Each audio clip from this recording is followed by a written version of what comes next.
4 heures par mois suffit, 3, 4, 5 heures par mois, ça suffit pour aller chercher de l'argent sur les marchés, pour aller chercher sa liberté sur les marchés, pour aller chercher des revenus qui sont très intéressants et je pense même que c'est l'une des meilleures formules pour aller chercher le plus d'argent possible sur les marchés et on va le voir dans cette vidéo. En fait, en trading, il faut que tu comprennes quelque chose, c'est qu'il y a 2 leviers pour gagner de l'argent. Il y a le levier de la performance en R, en pourcentage et il y a le levier du capital.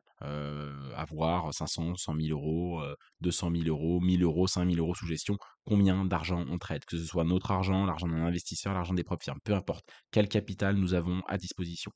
Ça, c'est un levier. Et ensuite, il y a aussi le levier de la performance. Dans un monde idéal, on a une performance infinie, un capital infini et on est milliardaire. Sauf que en trading, ça se passe pas comme ça. On va devoir soit choisir et d'augmenter, d'optimiser sa performance, soit d'aller chercher plus de capital. Et on va voir que c'est très compliqué de faire les deux. Et donc, en fait, la problématique, c'est vous, sur quoi vous allez miser. Et on va le voir dans cette vidéo. On le voit un petit peu au titre un peu orienté. C'est quand même plus simple d'aller chercher un gros capital avec une petite performance pour bien gagner sa vie, plutôt que de la grosse performance sur un petit capital ou même sur un gros capital, mais sauf que on va avoir une volatilité due à la performance et un drawdown qui fait que on va avoir du mal à maintenir des gros capitaux. La problématique que je vais te poser, elle est très simple. Imaginons, on est en 2025, on est à la moitié de 2025, tu te formes.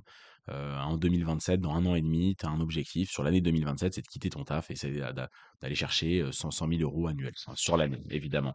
Allez, on peut même se mettre l'objectif pour 2026, si tu es beaucoup plus avancé dans ton aventure trading. 100 000 euros annuels, voilà, c'est un chiffre, c'est beau, c'est clinquant.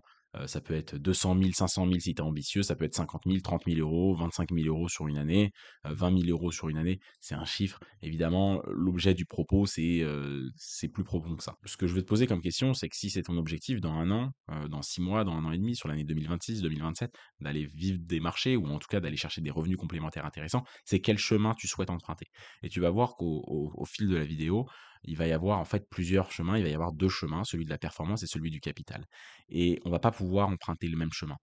Euh, Moi, ce que je remarque d'une manière générale, c'est quand je pose ces questions, il y a quand même une grosse majorité de traders qui vont surfocus, se focaliser beaucoup trop profondément sur la performance. Et beaucoup vont me dire, moi, je vais aller chercher de la performance, c'est plus simple qu'aller chercher du capital. En fait, pour moi, il y a beaucoup de pièges dans la recherche de la performance, de l'optimisation de la performance. Il y en a plusieurs et je vais essayer de les évoquer. Je vais essayer d'en évoquer plusieurs. Premièrement, pour aller chercher de la performance et pour aller chercher plus de performance, on va prendre un petit peu plus de risques, plus de positions. On va donc assez logiquement, dans beaucoup de cas, avoir un drawdown qui est un peu plus gros qu'une stratégie qui propose un petit peu moins de performance.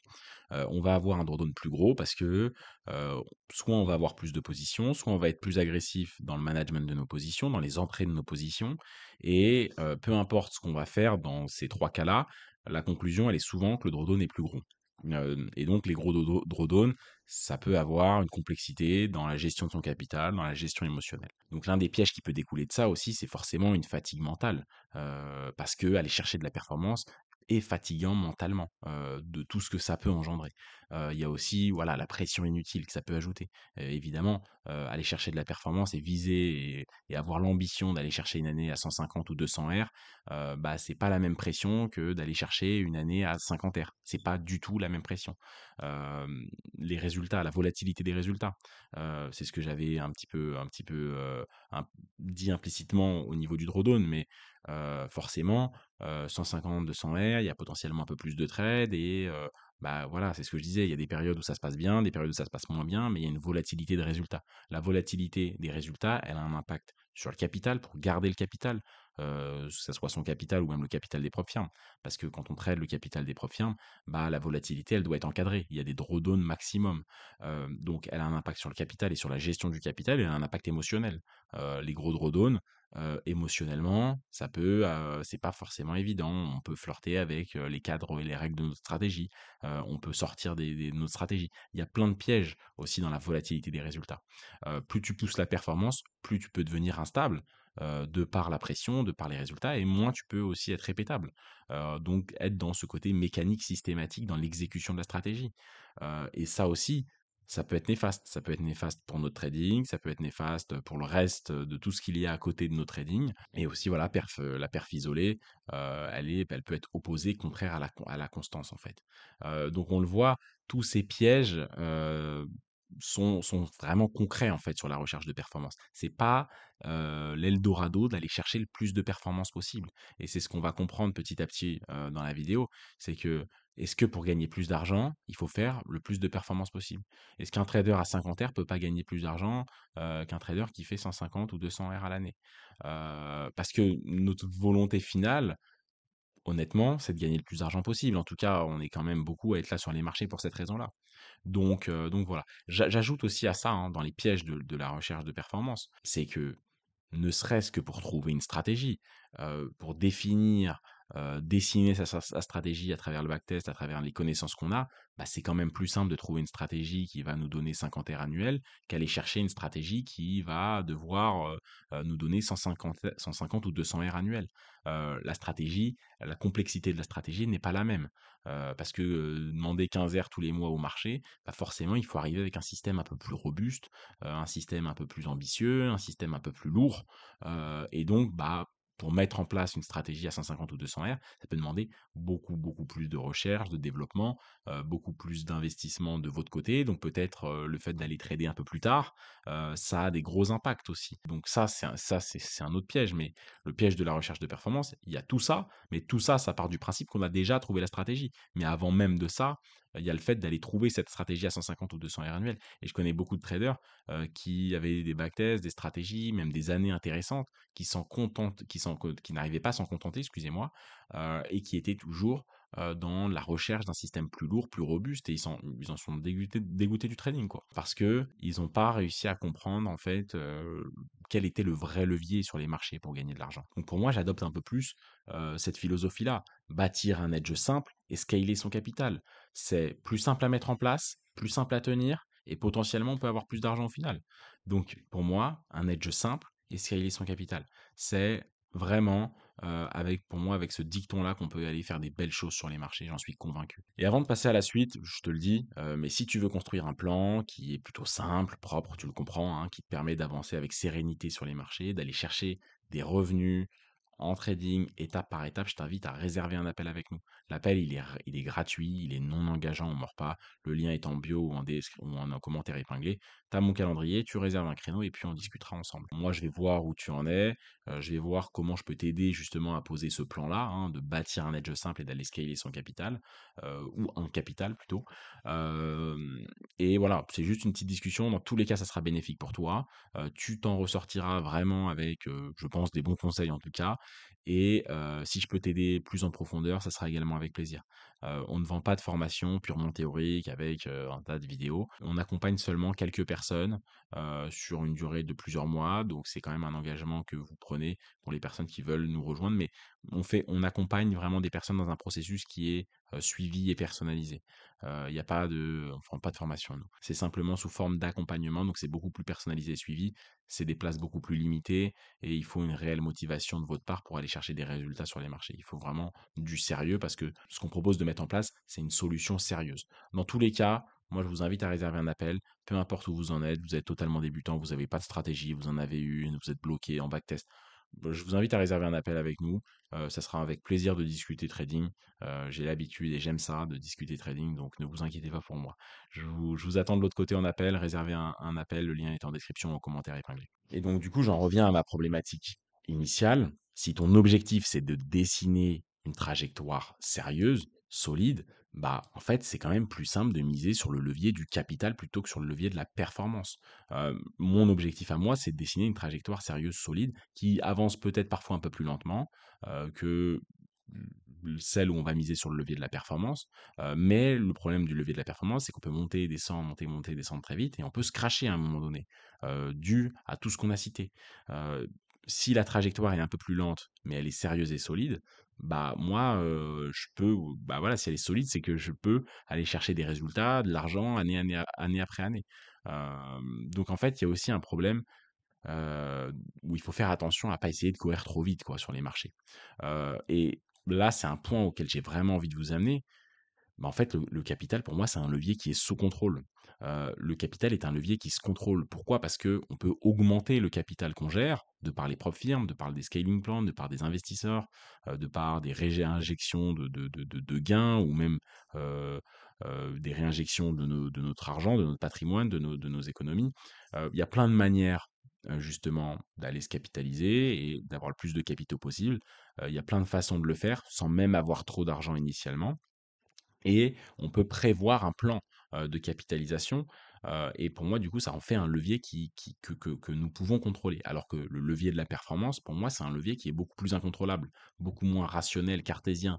Heu, c'est plus compliqué, en fait, de maîtriser ce levier de performance, parce que, bah, il va dépendre de notre exécution, de notre psychologie, énormément de nos émotions, de notre psychologie. Il peut dépendre également du marché, parce que si on a un système plus lourd, plus robuste, bah, forcément, il peut être plus changeant en fonction des phases de marché et donc il peut parfois se rétamer dans certaines phases de marché pendant un trimestre, pendant une moitié d'année. Donc pour moi, c'est un levier, qui est un petit peu plus incontrôlable et moi, je préfère miser sur un levier que je contrôle plus.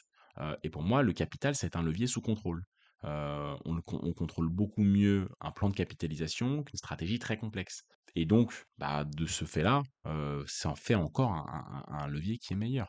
J'en reviens au problème initial et maintenant je vais vous l'opposer concrètement et je pense que du coup vous allez comprendre encore plus. En fait, le problème qu'on essaye de résoudre, c'est le fait d'aller chercher 100 K à l'année. C'est le problème que je vous ai posé initialement. Évidemment, je vous le redis, 100 K à l'année, c'est un chiffre un peu clinquant. On s'en fiche. Ça peut être 50, ça peut être même être 30 ou 25 ou 20 000 euros à l'année. Mais l'objectif, ce que je veux vous faire comprendre, c'est qu'en fait, c'est pas un manque d'ambition de chercher à faire 50 R plutôt que 150 ou 200 R à l'année. C'est pas un manque d'ambition. C'est pas ça le problème. Le problème, c'est d'aller chercher le plus d'argent possible. Est-ce que pour aller chercher le plus d'argent possible, il n'est pas plus simple de faire moins de performance, quoi? C'est ça la question que je vous pose. Et en fait, on a deux solutions à celle-ci. On a la solution numéro une, on va avoir un système qui va chercher 40, 50, 60 R sur une année, avec un plan forcément qui est plus facile à exécuter, avec des zones claires, des setups simples, un process qu'on peut répéter sans trop se fatiguer. Et ça, c'est important. Un capital qui grossit proprement. On s'en fiche d'où il vient, propre firme, scaling, réinjection, peu importe. Et donc, la conclusion de cette solution-là, c'est qu'on va bâtir petit à petit, avec moins de stress, en étant plus stable et en dormant un peu plus tranquille. Ça, c'est la solution numéro 1. La solution numéro 2, c'est essayer d'aller chercher ces fameux 100 K à l'année, mais en visant 150-200 R par an. Donc forcément, on va trader peut-être un peu plus souvent, on va accepter un risque un peu plus élevé, potentiellement des setups plus complexes, un peu plus de stress, un peu plus d'instabilité, avec un peu plus de pression au quotidien. On doit être tout le temps au top, on a forcément moins de marge d'erreur. 150 ou 200 R à l'année, faut faire les 15 R par mois, hein. On peut avoir des mois à 10 R, mais alors il faudra compenser avec des mois à 20 ou 25. Donc on peut aussi exploser en route. On peut faire fumer le capot, et on peut également fragiliser son capital au moindre faux pas. Parce que le drawdown et le drawdown peut fumer notre capital. Donc, quelle solution on adopte? C'est vrai que vous l'avez compris, je mets beaucoup plus d'accent sur la solution numéro 1. Pour moi, pour gagner le plus d'argent, en fait, il est peut-être plus simple de faire moins de performances. Et tout ça m'amène à la conclusion, c'est qu'en fait, c'est la compréhension fondamentale de ce qu'est réellement le trading. En fait, le trading, c'est pas un concours de performance, c'est un jeu de gestion. Et c'est ça, en fait, qu'il faut comprendre. C'est dealer avec les vraies règles du jeu, avec les vraies règles du trading. Le trading, c'est pas un concours de rapidité ni un concours de performance et beaucoup de gens ne le comprennent pas. Pensent que la performance donne l'argent sur les marchés et que les traders qui font le plus d'argent, c'est les traders les plus performants. Alors que pour moi, c'est pas le cas. Les meilleurs traders, c'est les traders qui jouent au jeu de la gestion et qui savent absolument tout gérer très bien, très calmement, avec une grande facilité. C'est gérer son edge, c'est gérer son risque, c'est gérer son capital. Donc pour moi, je le redis, on joue pas au jeu de la performance, on joue au jeu de la gestion. Et si tu fais un petit peu tout ce qu'on a dit proprement, bah tu feras la différence. L'objectif, c'est de faire la différence pour les gagner le plus d'argent possible. Donc en gros, ma conclusion, c'est que pour viser 100 000 euros sur une année, eh ben, on y arrivera plus facilement avec 50 R qu'avec 150 R. Et c'est un peu contre-intuitif, parce que si je vous avais dit ça dès le début de la vidéo, sans vous l'amener petit à petit, bah forcément, vous m'aurez dit, bah pour 100 000 euros l'année, bah oui, si j'ai 150 ou 200 R à l'année, j'ai quand même plus de chances d'y arriver qu'avec 50 R. Et bah finalement, c'est un peu plus complexe que ça, c'est un peu plus profond que ça, parce que tout ce que ça engendre en fait derrière. En fait, c'est ça qui est important de comprendre, c'est qu'une stratégie simple va engendrer plein de choses, une stratégie complexe va engendrer plein d'autres choses. Et on a beaucoup plus d'assurance d'aller chercher ce résultat-là avec la solution numéro 1. J'espère que vous avez apprécié cette vidéo et que vous comprenez un petit peu pourquoi il faut justement toujours aller chercher du capital et avoir un plan de capitalisation, et dealer avec une stratégie plus simple, une structure de trading plus simple. Si vraiment vous êtes intéressé, réservez un appel et on discutera ensemble pour voir même si on peut travailler ensemble. Donc voilà, réservez un appel, franchement ça vous sera bénéfique, je peux que vous l'assurer. Et aussi, je vous le dis, likez la vidéo, abonnez-vous et mettez un petit commentaire, ça permet de référencer notre contenu. Et si vous appréciez le contenu qu'on fait, bah, la meilleure moyen de nous remercier, en fait, c'est de le mettre en avant. Et pour ça, un petit commentaire, un like et un abonnement, ça nous fait toujours plaisir. Et la dernière chose, suivez-nous sur Instagram. Si vous voulez un petit peu plus de notre philosophie sur les marchés, et un peu plus voir justement comment on trade au quotidien, suivez-nous sur Instagram. On poste plein de contenu. Vous pouvez même venir discuter avec nous en message privé. On discute avec tout le monde. Voilà, venez sur Instagram. On est beaucoup plus proche de vous sur Insta. Donc franchement, le lien est en description. Vous avez aucune raison de pas nous suivre régulièrement sur Instagram si vous êtes motivé par le trading, et notamment par cette approche minimaliste des marchés. Merci à tous de m'avoir écouté et je vous dis à la prochaine.